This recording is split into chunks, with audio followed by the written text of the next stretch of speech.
Everybody for coming here. I welcome all of you from the depth of my heart with love and joy.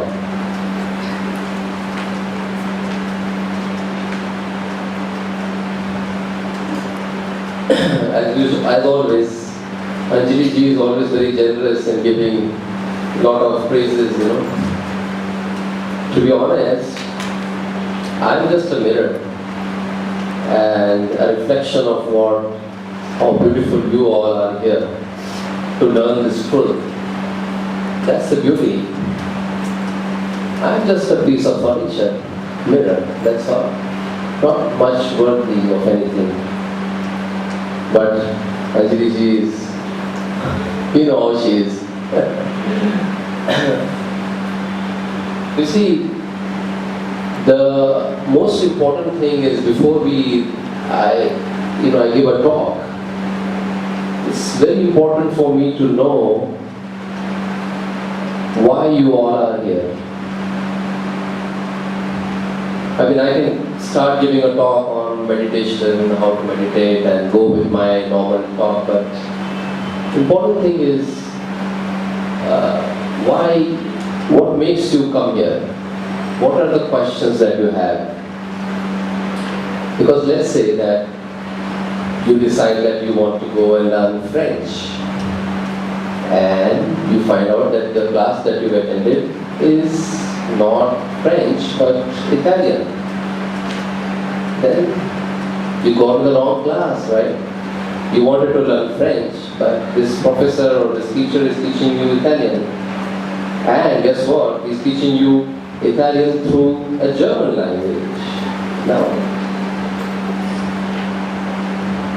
so it's very important to know what you're seeking, and the second thing is how the instructor or the teacher is presenting that to you in a language that you can relate or understand. So I like to first ask someone or maybe pick up, make it interactive, Let's have some fun rather than trying to have a lecture kind of thing. Imagine all the lectures that you probably learned in meditation is don't do that and do that and come on, be nice, think good. It's so boring, isn't it? So boring. All the do's and don'ts of meditation. You're living in a competitive world here. And if you're going to think good and nice of everybody and try to help everybody, what you find out is after a few days that you'll be treated like a doormat. It's very normal. And then there is a conflict. Why the spiritual teacher says that way? There must be something behind it, but we don't understand it. So if we don't understand the language that he's trying to say, we will probably misinterpret it, not be able to relate it the way that it really is. So we have to start from the base. It's very important to get that message right into your heart, not into your minds.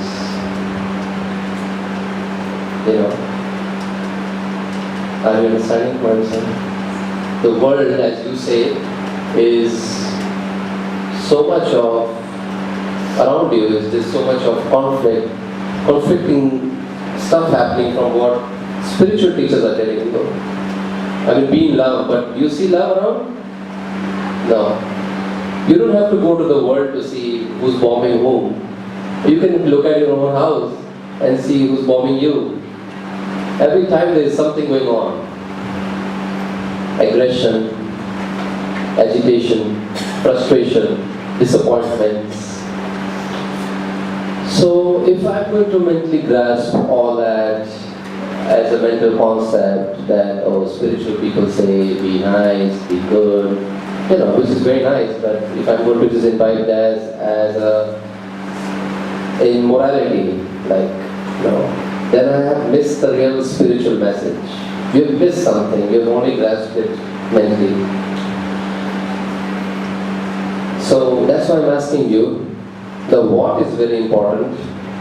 What are you seeking? So let me cherry pick somebody out there. There she is. She was looking most worried that she didn't want to be picked up. So let me. What's your good name? Devashri. Devashri, hi. How are you? Fine. Tell me. What do you look from this talk? What do you think meditation is? Share with us. Eternal peace. You're looking for internal peace? Yeah, happiness, peace. Very good. Thank you. Devashri, you pass the test. Alright. What's your good name? Shalaka. Shalaka? Yes, Shalaka. Tell me. So meditation is something that makes us calm, Okay. takes you away from all the aggression and whatever goes on in this world, makes you feel good. You feel that there's something which is very different from this world. Wow. Thank you. Thank you, Shalaka. Thank you. Okay, what about you? What's your name? Arya. Arya. I think meditation is something that helps you connect with your true self. Once you get into the meditation, you don't know what's going around you, you don't know what you're thinking. It's something that, I don't know, it's a nice feeling, it's blissful. Okay, great. Fantastic. What about you? Yes. You just came sometime back, yes. First of all, sorry, I was late. No, it's okay. No problem. Meditation, as everyone said, it is good. But one question that troubles me is that when I do it, hello, when I do it, I'm quite happy that I am doing it. But why don't I not do it when I am outside? Okay, I need someone to push me. I need a mentor who says, okay, meditate, and I do it. And I feel good. So if that thing gives me a good feeling, why do I get a negative thought at home when I think? Very good. What's your good name? Kushal. Kushal. Right. Okay. Great. What about you, ma'am? Can you tell me your reason for meditation? And what is the idea behind meditation? So, what I felt, this young Kushal felt, I have the same apprehensions because I do chanting at home. It Right. has not changed me much as a person now because I feel it's just superficial. Like, I've not found the inner calm or harmony that I seek, and I still don't know like how to go about it. To be honest, Right. Now, you see, this is why am I here? These guys know everything. I mean, this is thank you all for this very very nice little thing because I come to know what each of you are looking for, and that's very important. That for me to know where each of you feel. I think this is what the 4 or 5 of us have just said is reflective of most of the people around. You know, everybody would be having the same, almost a similar identical questions about it and a knowingness about what meditation is, right? And you want to say something? No? Okay. So yes, we are joy, we are bliss, we are happiness, like you said, we are a state of deep calmness, like you said, and you said that we are able to connect to our center of being, right? So all of that is what you are, and yet we are seeking it in some way, isn't it? We all want that. We all want happiness. We all want joy. We all want some kind of calmness. We want to connect with our center of being, and yet we are seeking it through meditation. So the goal is right. Yeah, but the confusion is because our scriptures say that I am Satchitananda, Aham Brahmasi, I am Brahma. The Christian Bible or the Jewish Torah says I am that I am. You see, so we are already that. That's very important to understand. We are already that. Already. We are already the joy, we are already the happiness, we are already the bliss, we already are that. Yet, there is something missing. And what's missing is, we fail to recognize that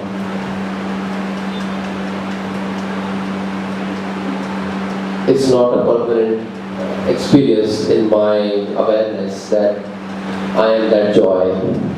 I want that joy. I hope that I am that joy. I hope that I am that happiness. Yet, I can't sustain it for long. The recognition is not permanent. You see, there are two reasons for that. Why it's like this. The first reason is that what we are, the happiness, joy, which is unconditioned by what we are, but we are seeking it somewhere else. That's the first thing. We are trying to seek it through objects. Look at our lives. What are these? Your whole life is nothing but a constant stimulation with the various objects, the relationship that you have with the people around you. And that's why you are conditioning your happiness by having a relationship with those objects. And those objects will change, they keep changing as your relationships keep changing with them. And that's why they are, in this world it's said that everything else, all the objects are transitory, they're ever changing. But what you are is changeless. You are the changeless substratum on which all these objects come and go. But you have put so much of faith and trust in building these relationships around you with these objects that you have forgotten to build a relationship with your own self. That's the first thing. Even right now, if you can forget who you are outside in the world, whatever you are, you seem like a woman or a girl or a man or whatever gender, and you are so and so. Forget about all that labels and just come in this moment. Try to feel this moment. Then you can feel yourself. You can get a glimpse of what you are. The moment you move outside that center of being, you are maintaining a relationship with objects. And so this relationship that you have built with these objects are creating a barrier with you and your being.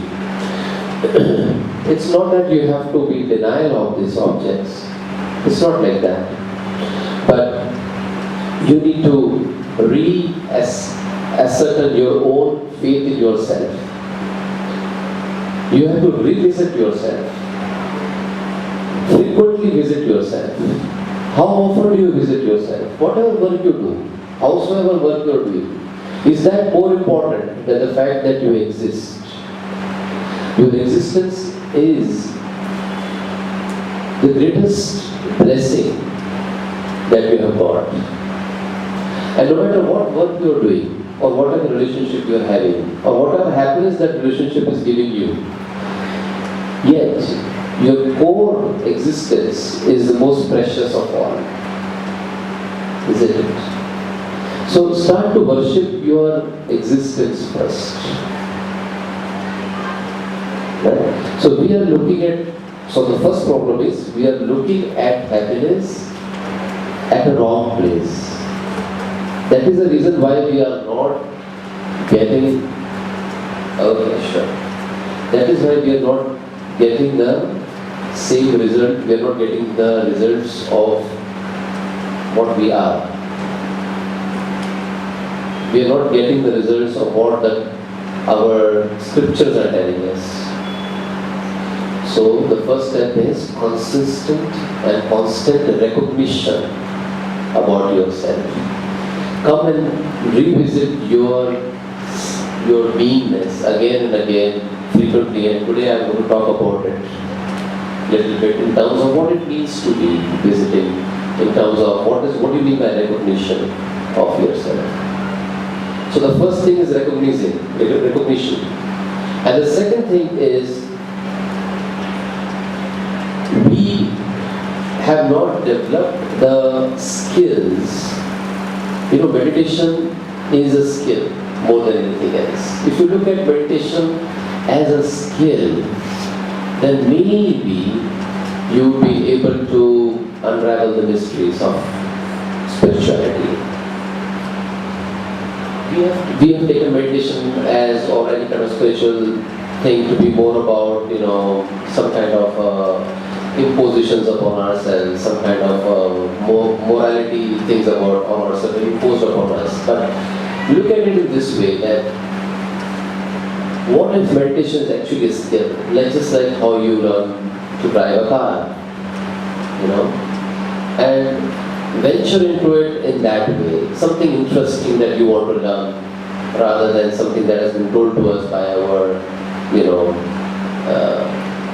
old weird teacher who tells you this is the way that you must lead a life. And you look and wonder at him and say, really? Do you really want to live a life like you? No, I don't think so. But he means something is deeper than what you're looking at. You're not getting what he's trying to say. You feel that, what he looks like is what you're going to become. In a cave, maybe in a mountain, absolutely with long beard, So, that's not what meditation is. So we must know, if we change our attitude towards meditation, then maybe we can get to know what kind of skill this is, what kind of art this is. The scientists have discovered that our brain cells are nothing but a colony of various cells inside the brain. And each of these cells can have a connection with each other and create what we call as pathways. Whatever we are perceiving in this world, is through these default pathways. How I see, how I perceive, how I feel is all due to these neural pathways. Some of the pathways I have inherited from my past birth, and many of them I am creating in this life. And amongst that, the most intricate, profound and blissful pathway is the spiritual pathways.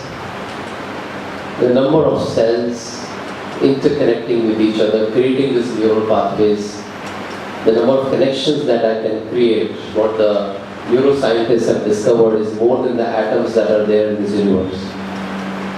Yes, it's that much. So imagine how much, that's why they say that we are hardly using 5% of our brain, because 95% is completely untapped. So it's a skill.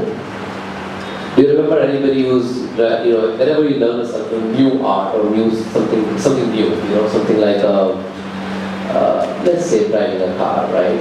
Initially, you're driving the car, you're nervous, how's it going to be? And then, the accelerator might be your leg might go into the brake, and the brake, your leg might go into the accelerator. It is all, it's like trial and error. And you're always very scared to learn anything. Just like how we learn bicycle maybe, whether we'll fall down or not, will we lose balance or not, we'll fall down on the left side or will we look on the right side. But once we are driving it, and after a few months of practice, we become very good at it. So why do we become good at it? And why didn't we become good at it when we took the bicycle in our hands? Because we didn't have the skill. Because we didn't know how, we were not accustomed to it, we were not having, we didn't have that, how it feels like in our hands. how does the body feel like? We didn't have the knowledge, but once we sit on it, we understand that it's not so difficult, and we can, in a few months, we can become masters on driving a car or bicycle. Now, that means what has happened is there was a neural pathway that was developed over a period of few months that made it feel like it become a habit. And many people, when they drive a car, they can even talk on cell phones after a few years of driving a car. They are hearing music, they are chatting, they might even play with their cell phone sometimes, and then drive also, like that, How? But initially when they started to take the car, they couldn't do all that. They were like, so much strength. Will the car go that side? Would it happen that side? So that's a very important thing to understand, is that we can develop anything within ourselves as a skill, and meditation is a skill. So if we understand this,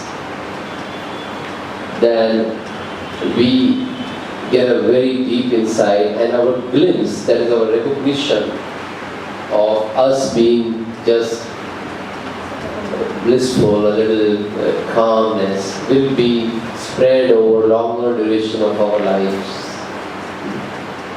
So it's not just about recognizing it, but also to sustain that recognition. And that recognition can be sustained only through developing meditation as a skill. Right? So let's first do a little meditation right now, okay? And these two things. So what have I addressed today in this, in how to meditate, is first to recognize, and the second thing is to developing the skills of meditation, alright? So let me just give you a little glimpse of what meditation is, alright? So, relax yourself.